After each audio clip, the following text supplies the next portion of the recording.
السلام علیکم عزیز ہم وطنوں، جشن آزادی مبارک۔ وطن سے محبت ایمان کا حصہ ہے، اور پھر وطن بھی وہ جو کلمے کی بنیاد پر بنایا گیا۔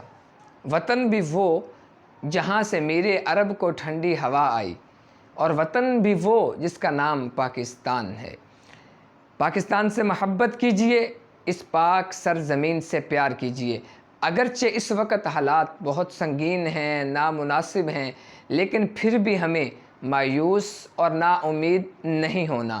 بقول اقبال علیہ رحمہ، نہیں ہے نا امید اقبال اپنی کشت ویراں سے، ذرا نم ہو تو یہ مٹی بڑی زرخیز ہے ساکھی۔ اور بقول ناصر کاظمی، وقت اچھا بھی آئے گا ناصر، غم نہ کر زندگی پڑی ہے ابھی۔ اس پاک سرزمین سے، اس سونی دھرتی سے اور اس پیاری مٹی سے وفا کرنی ہے۔ خوشبو کی شاعرہ، جی ہاں، خوشبو کی شاعرہ پروین شاکر کا اسلوب دیکھیے۔ بخت سے کوئی شکایت ہے نہ افلاک سے ہے، یہی کیا کم ہے کہ نسبت مجھے اس خاک سے ہے۔ بزم انجم میں قبا خاک کی پہنی میں نے، اور میری ساری فضیلت اسی پوشاک سے ہے۔ افتخار عارف صاحب کا اسلوب دیکھیے۔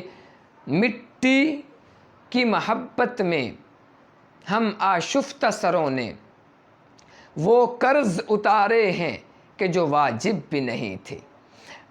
ابھی جو 4 مصرے ہماری سماعتوں کو محظوظ کرنے والے ہیں، وہ دیس والوں کے لیے بھی ہیں، اور بالخصوص پردیس میں رہنے والے پاکستانیوں کے لیے۔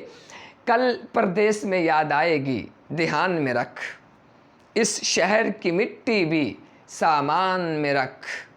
کل پردیس میں یاد آئے گی دھیان میں رکھ، اس شہر کی مٹی بھی سامان میں رکھ۔ سارا جسم لے کر گھوم زمانے میں، بس ایک دل کی دھڑکن پاکستان میں رکھ۔